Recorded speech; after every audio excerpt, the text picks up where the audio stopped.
ABP शिक्षण समूह नवे पारगाव येथे school game federation of India व जिल्हा क्रीडा परिषद, जिल्हा क्रीडा अधिकारी कार्यालय व एबीपी शिक्षण समूह यांच्या संयुक्त विद्यमाने 68व्या राष्ट्रीय शालेय योगा स्पर्धेचे उद्घाटन जिल्हाधिकारी श्री अमोल येडगे यांच्या अध्यक्षतेखाली आज संपन्न झाले। कार्यक्रमाचे प्रास्ताविक जिल्हा क्रीडा अधिकारी श्रीमती नीलिमा अडसुळे यांनी केले। सदर स्पर्धेमध्ये देशभरातून 35 राज्यांचा समावेश आहे। 17 व 19 वर्षाखालील मुले व मुली या गटामध्ये एकूण 803 खेळाडूंचा सहभाग आहे। कार्यक्रमाचे अध्यक्ष म्हणून बोलताना जिल्हाधिकारी श्री अमोल येडगे यांनी सर्व खेळाडूंना शुभेच्छा देत योगाचे महत्त्व सांगितले।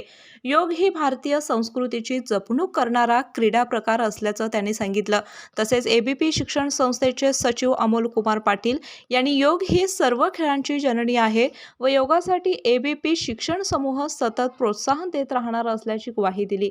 यावेळी क्रीडा अधिकारी अरुण पाटील, एबीपी शिक्षण समूहाचे संस्थापक एबी पाटील, सचिव अमोल कुमार पाटील, रवी कुमठेकर, सीमा पाटील, मनीषा पाटील, अण्णासाहेब पाटील, राजलक्ष्मी पाटील, आकांक्षा पाटील, चणूसिंग पाटील, प्राचार्य एस.आर. पाटील, विविध विभागांचे विभाग प्रमुख तसेच क्रीडा प्रमुख गोरक्ष सकटे, क्रीडा शिक्षक सतीश पाटील, शुभम महंकळे उपस्थित होते। सूत्रसंचालन अमृता पवार तर आभार क्रीडा अधिकारी अरुण पाटील यांनी मानले। स्पेशियस, लक्झुरियस, सगळं मिळेल अगदी मनासारखं।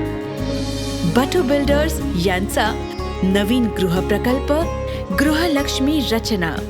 अशाच नवनवीन अपडेट पाहण्यासाठी आमच्या केके न्यूज चॅनेलला सबस्क्राइब करा।